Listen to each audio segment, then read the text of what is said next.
Ya, selamat malam ya, teman-teman. Salam sejahtera buat kita semua. Bertemu kembali dalam perkuliahan kita pada malam hari ini ya. Untuk mata kuliah bimbingan karir ya. Untuk materi malam hari ini kita masuk ke materi komunikasi.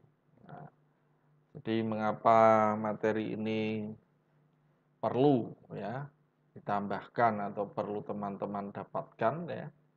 Salah satu kepentingan yang di kemudian hari atau bahkan nanti teman-teman bisa berkarir dengan baik, perlu memiliki komunikasi yang baik.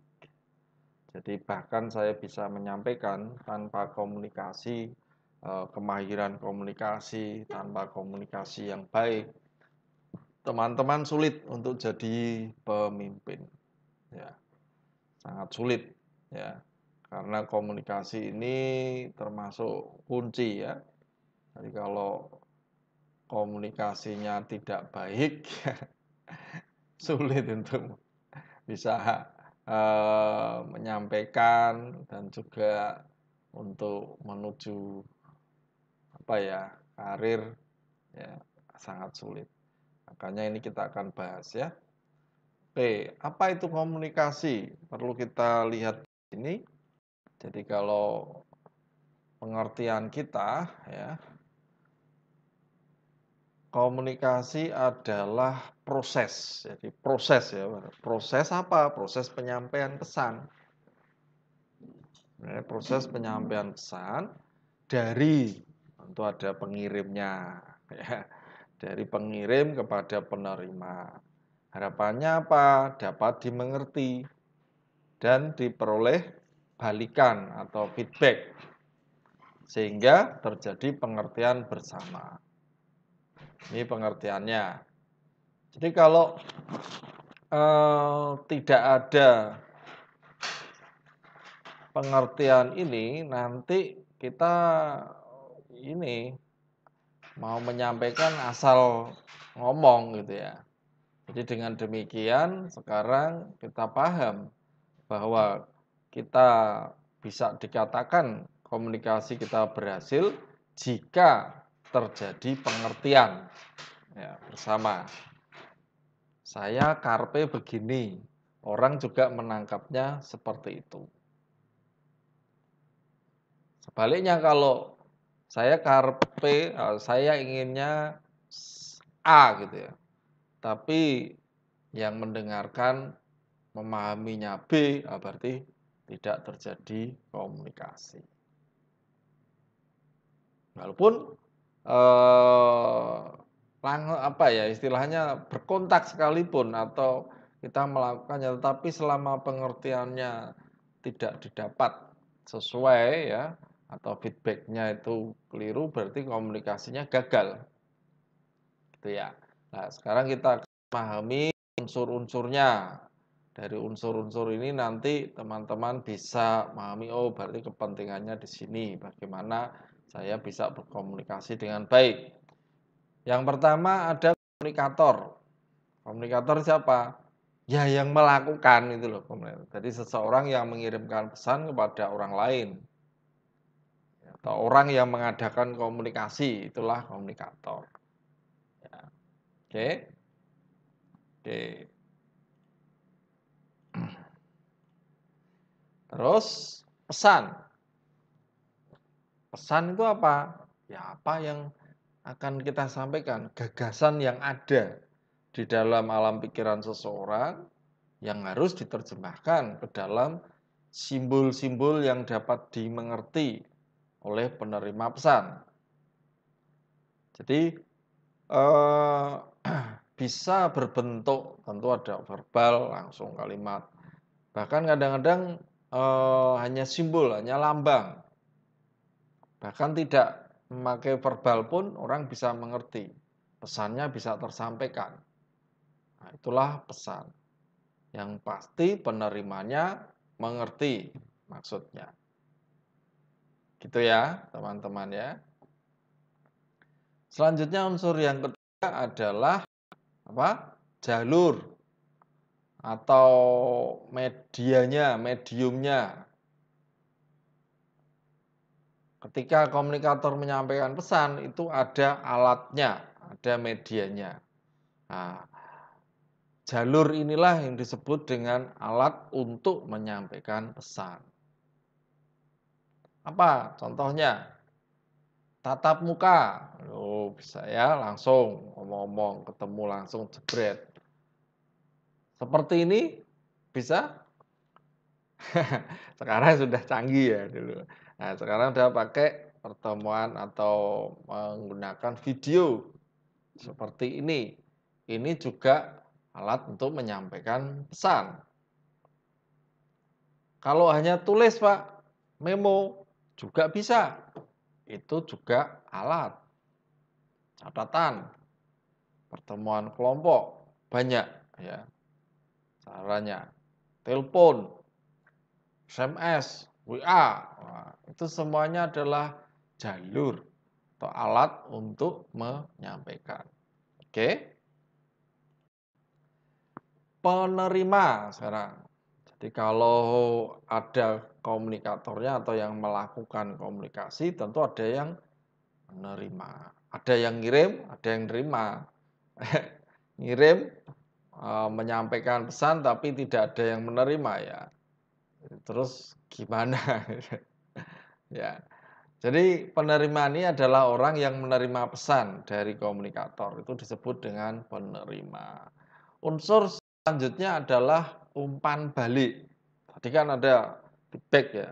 Umpan balik itu supaya dapat dimengerti ada sesuatu ya.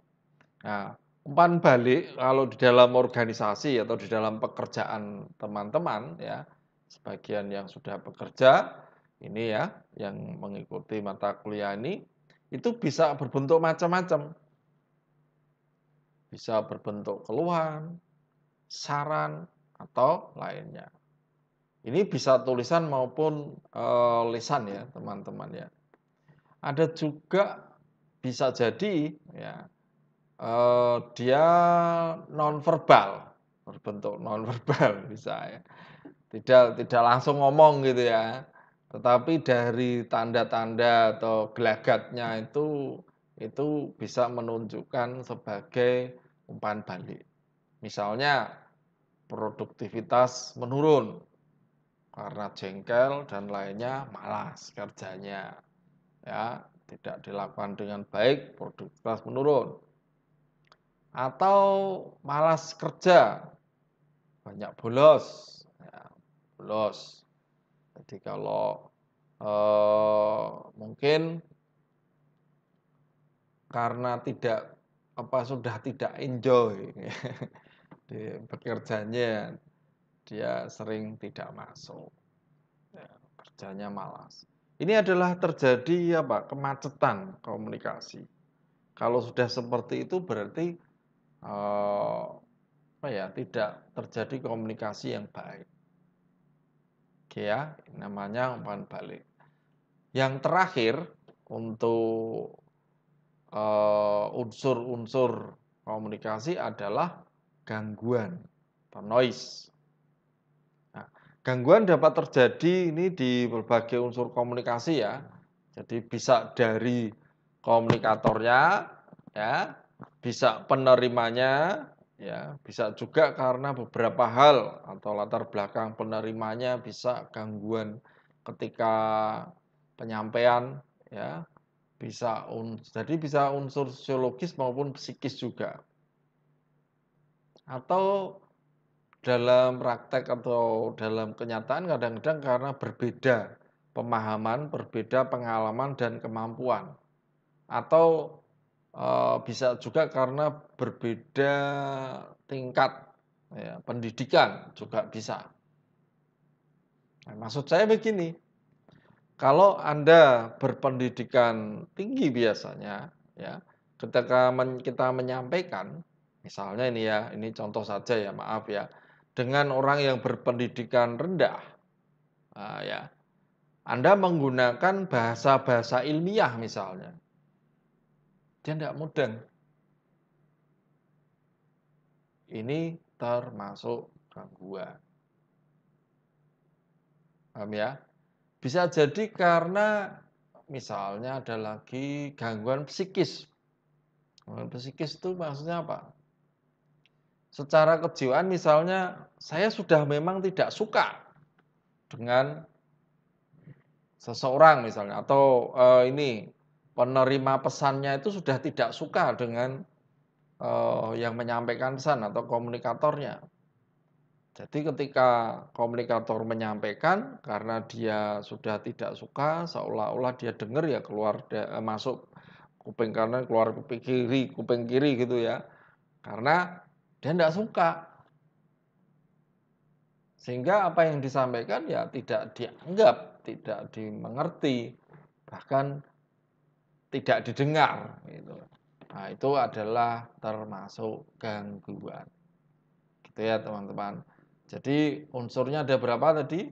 1, 2, 3, berapa?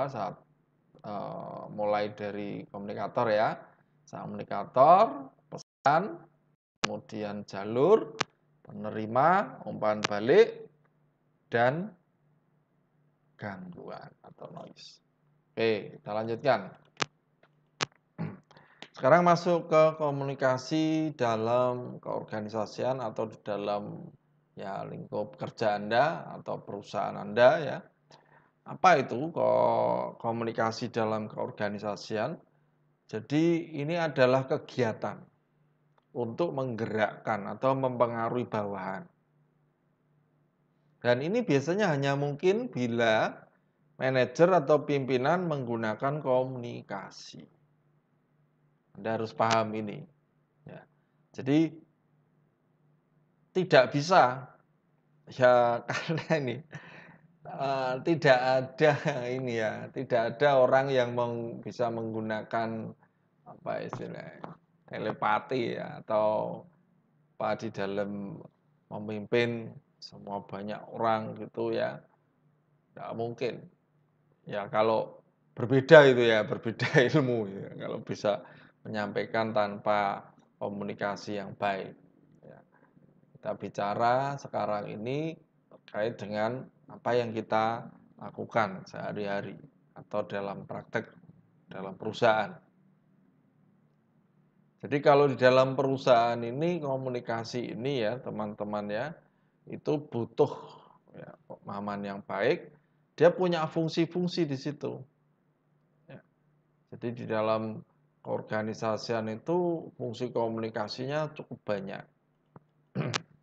Yang pertama, mungkin Anda sudah pernah dengar yang namanya pengendalian atau pengawasan, pembinaan, pembinaan motivasi, ya, memberikan motivasi, bisa juga pengungkapan emosional tadi suka tidak suka, ya, atau itu dari namanya pengungkapan emosional, penyampaian informasi.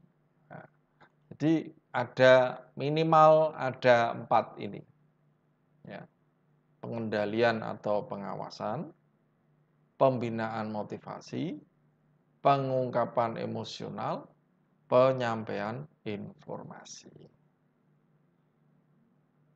Itu ya, teman-teman. Selanjutnya arah komunikasi. Ya, itu yang kalau di dalam keorganisasian mempunyai 4 fungsi tadi, sekarang kita akan belajar juga arah komunikasi. Jadi istilah ini adalah untuk menolong kita sebenarnya saya itu melakukannya seperti apa. Tentu dengan pemahaman ini kita tahu yang kita sasar, tuju, yang kita akan sampaikan. Ada yang namanya komunikasi vertikal, komunikasi horizontal, diagonal, sama jaringan. Ya, jaringan komunikasi. Nah, komunikasi vertikal itu kalau saya sampaikan ini masih masuk di di konsep di organisasi atau di perusahaan. Namanya aja vertikal berarti ke tas bawah gini ya, tas bawah. Ini biasanya adalah antara bawahan dengan pimpinan, itu vertikal.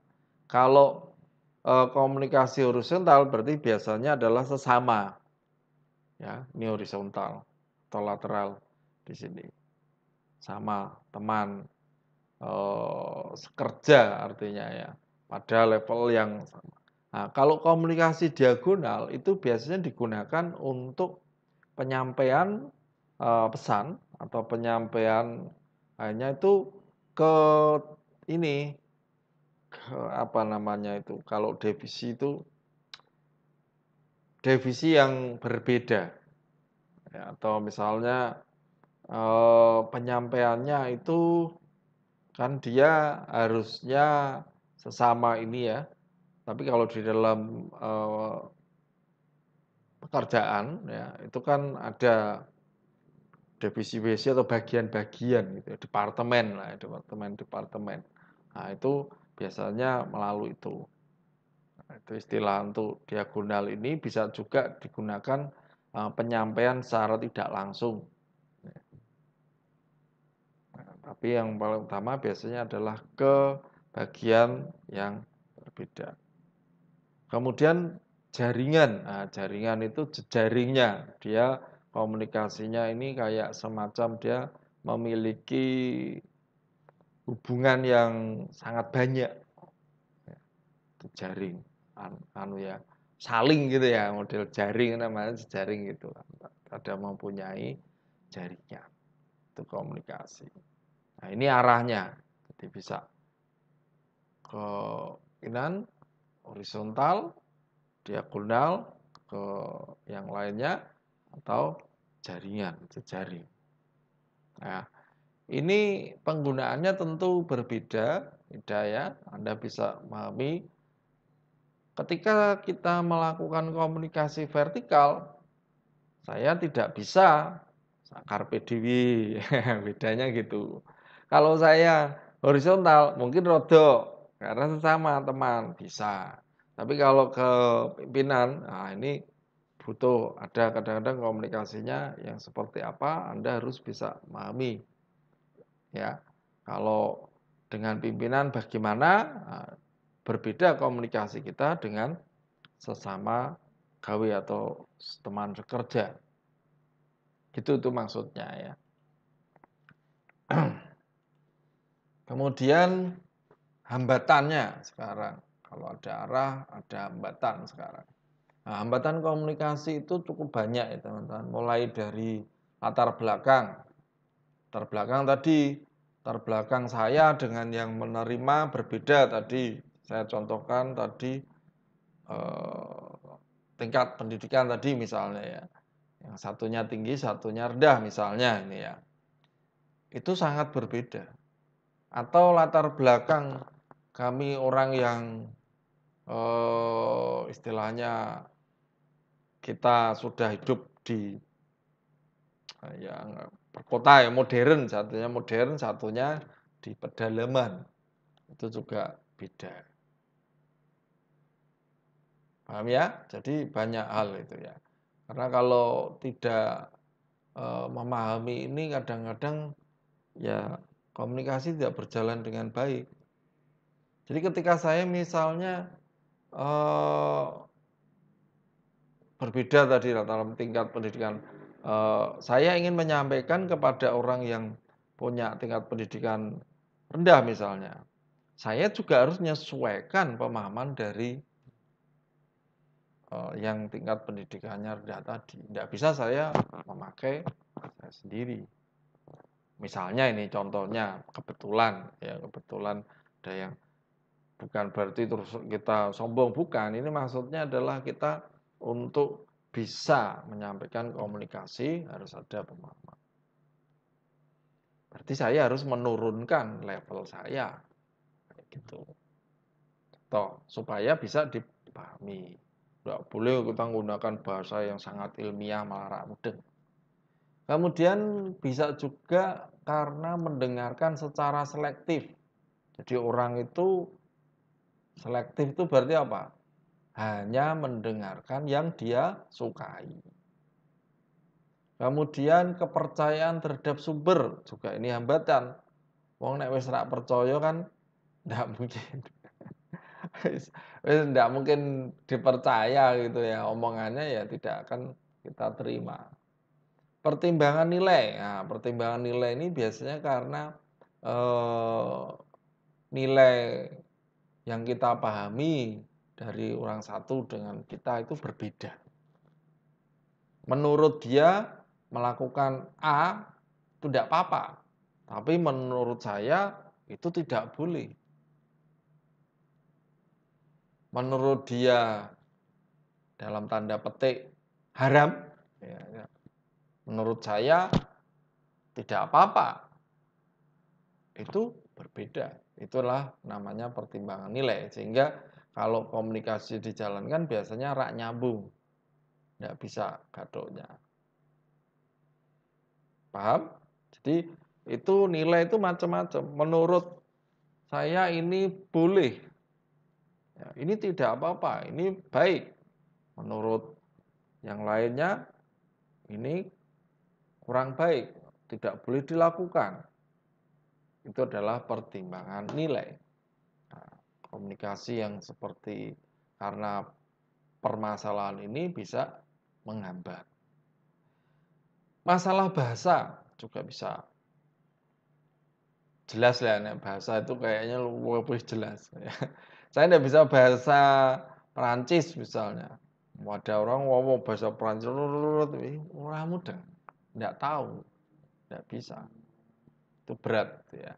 Anda tidak bisa bahasa Jawa, Anda ngomong aja dengan orang Batak misalnya, atau mereka orang Batak ngomong dengan bahasa Batak, Anda orang Jawa, Anda tidak bisa mengerti.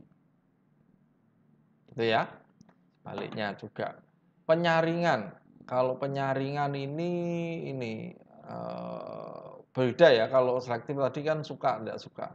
Penyaringan itu biasanya dilakukan berdasarkan pemahaman sendiri. Jadi kayak misalnya nih, ada seseorang pemimpin ya misalnya, dia menyampaikan informasi ke saya. Ya, ini banyak ini informasinya, gitu ya. Kemudian karena saya terima informasi ini, saya harus nyampaikan ke orang lain, ya. Tetapi ini saya saring itu artinya, wah ini yang nggak perlu disampaikan, apa ini jelek ini ya, yang tak sampaikan sing menurut saya itu baik saja. Itu saring, kita saring. Ya seringkali ini yang menimbulkan masalah. Kadang-kadang terjadi penyaringan seperti sehingga apa yang disampaikan tidak semuanya. Ini namanya penyaringan. Kemudian jargon. Jargon itu apa ya? Istilah kita itu kayak bahasa dalam itu yang hanya bisa dipahami oleh komunitas atau kelompok gitu aja. Itu jargon biasanya. Hanya orang-orang tertentu yang paham. Biasanya pakai istilah-istilah yang dipahami di dalam kelompok tersebut. Itu juga bisa menghambat. Perbedaan status tadi juga bisa statusnya, ya. Kalau tadi tingkat pendidikan juga bisa, latar belakang, ini status juga bisa, teman-teman. Beban komunikasi yang berat, tekanan. Ada ya, kalau namanya beban ya berarti tekanan. Tekanan apa? Ini tekanan dari pihak lain untuk menyampaikan itu. Ada misalnya ada ancaman atau apa gitu. Itu juga masalah. Ya. Juga tekanan waktu itu karena terbatasnya lah istilah tekanan waktu. Terbatasnya waktu juga bisa. Saya nyampaikan begini, tapi misalnya eh, materi yang disampaikan itu cukup banyak, sedangkan waktunya hanya sedikit misalnya. Ya, itu akibatnya berakibat terhadap penyampaian yang tidak jelas. Susu-susu dan yang penting itu sampaikan semua ya. Kayak orang kita baca gitu ya, dibaca saja. Yang penting selesai waktunya. Itu namanya tekanan waktu. Nah, itu biasanya juga bisa menghambat komunikasi. Itu ya, teman-teman. Kemudian selanjutnya ada yang namanya komunikasi verbal dan nonverbal. Komunikasi verbal itu jelas-jelas ini bisa berupa lisan maupun tulisan. Verbal itu menggunakan bahasa, menggunakan kata-kata. Ya, itu verbal. Bisa lisan, bisa tulisan. Nah, yang nonverbal itu tidak menggunakan bahasa, tidak menggunakan kata-kata. Bisa berupa gerakan tubuh ya, isyarat, bisa sama itu ya, mirip-mirip gitu, senyuman, perubahan wajah juga, air muka bisa. Ini juga komunikasi. Paham ya? Jadi kalau memang itu bisa dipahami ya cukup. Bahkan ketika ya kalau zaman dahulu misalnya atau sekarang pun misalnya teman-teman ujian, zaman ujian gitu minta bantuan teman gitu ya. Kita hanya nunjuk sini ya maksudnya siji apa gitu ya. Misalnya satu atau A, ini A, ini B, ini C, ini D misalnya. Itu juga isyarat. Itu wis dipahami, ini hanya gerakan saja. Paham ya? Sering juga sih orang itu menggunakan ini nonverbal ya, ya untuk melakukan komunikasi. Kadang isyarat pakai isyarat mata. Ya matanya dikedip-kedip kayak gini apa maksudnya? Atau dikedipkan salah satu gitu. Nah, teman-teman yang bisa paham itu ya. Atau pernah juga kadang-kadang kita mau ngomong gitu kalau orang Jawa misalnya misalnya saya ya ada tamu gitu, kemudian anak saya yang masih kecil itu rame gitu ya di rumah itu ini. Kadang-kadang saya cukup lihat dan saya dalam tanda petik tidak ngomong ya, karena dari itu, eee, saya pendelii gitu, eee, dia sudah mengerti, oh bapak saya ini sedang marah, enggak boleh. Itu adalah nonverbal, paham ya?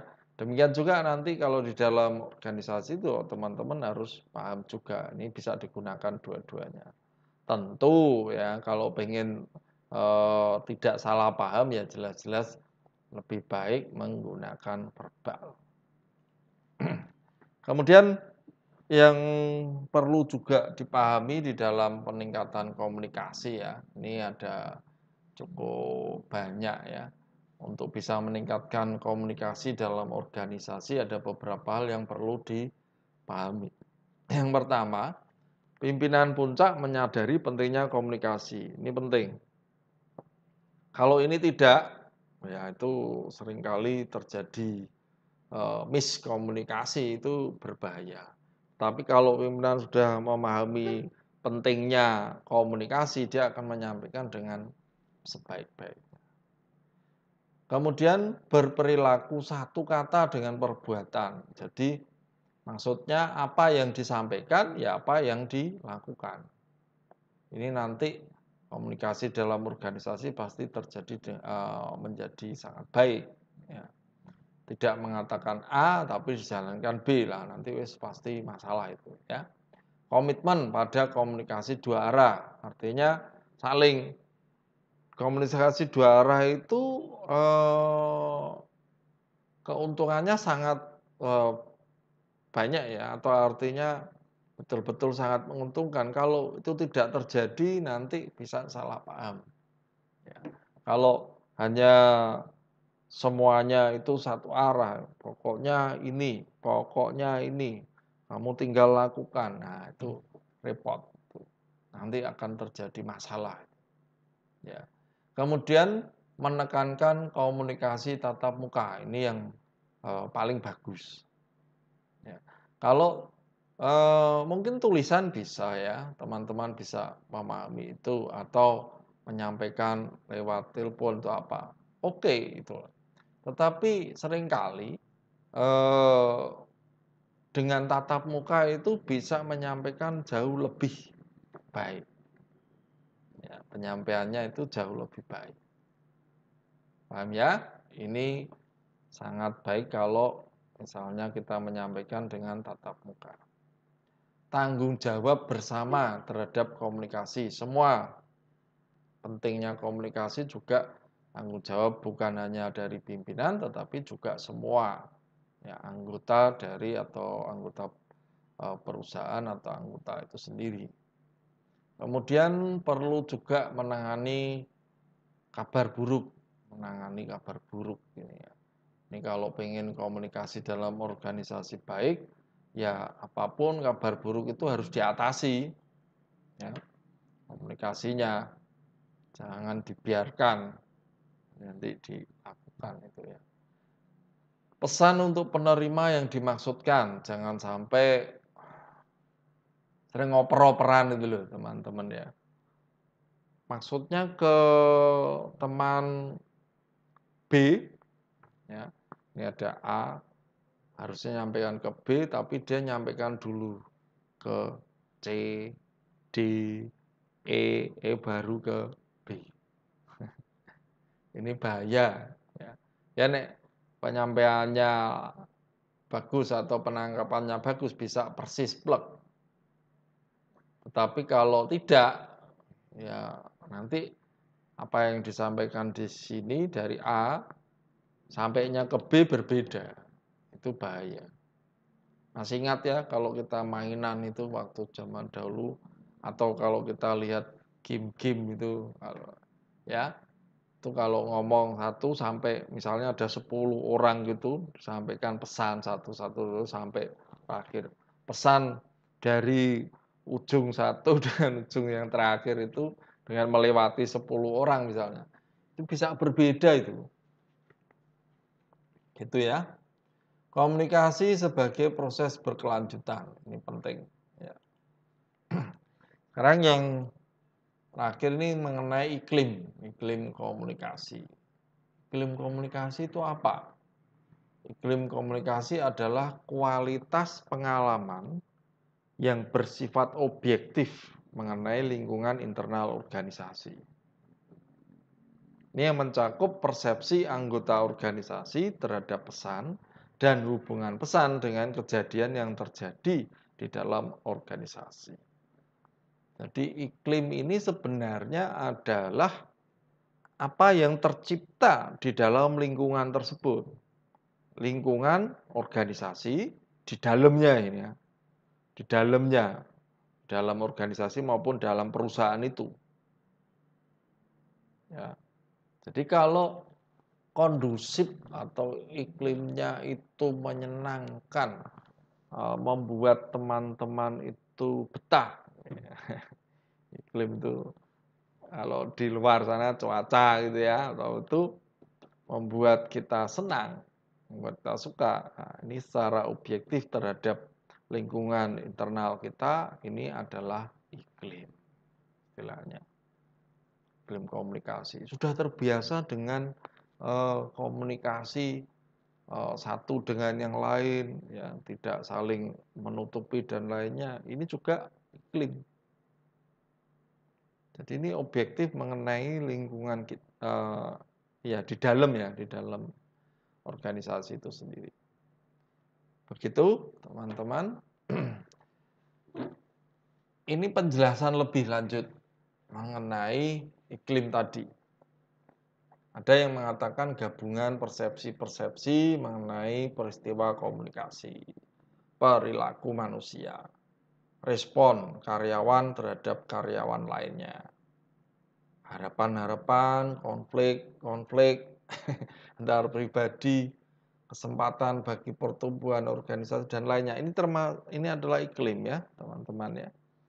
Jadi apa yang kita alami atau peristiwa di dalam komunikasi kita antar teman kerja, antar dengan pimpinan maupun yang lainnya selama di dalamnya nih ya, konflik-konflik ya, suka dan tidak suka itu semuanya adalah iklim.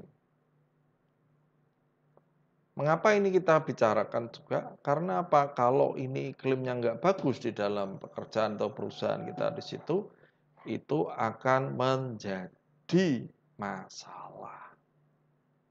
Ya, Anda bisa tidak suka keluar dari perusahaan, keluar dari organisasi, gitu ya. Oke? Nah.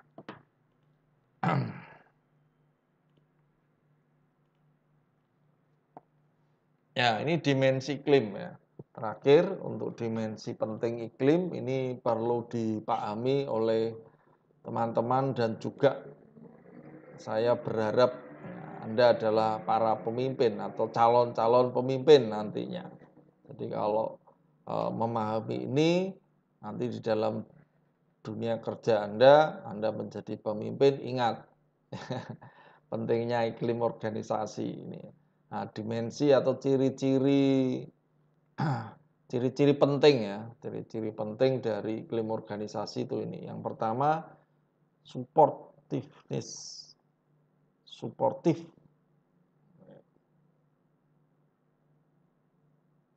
Mensupport. Apa ya bahasanya itu seperti itu. Bawahan memahami bahwa hubungan komunikasi dengan atasan membangun harga diri dan rasa penting mereka. Jadi itu bagi karyawan atau bawahan itu sangat penting. Jadi pimpinan mensupport bawahan itu membangun harga diri dan rasa penting mereka itu penting sekali. Namanya supportiveness. Partisipatif decision making. Nah, ini sikap umum yang menunjukkan adanya iklim ialah karyawan bebas berkomunikasi ke atas. Ya. Banyak kadang-kadang gitu ya. Seolah-olah itu tidak bisa menyampaikan ke pimpinan, itu tidak bisa. Nah, ini perlu partisipatifnya. Ya. Kemudian harus ada trust, confidence, credibility, ini penting ya, percayaan, percaya diri juga kredibilitasnya. Ya. Sampai sejauh mana Anda itu ini ya sumber pesannya ya, Anda itu dipercaya. Ini penting sekali. Kalau sudah tidak dipercaya atau Anda seorang pemimpin apalagi ya tidak bisa jadi pengikut Anda atau bawahan Anda tidak akan mempercayai Anda. Sesama saja kalau Anda tidak memiliki ini, ya itu Anda tidak akan dianggap karena tidak dipercaya. Ya.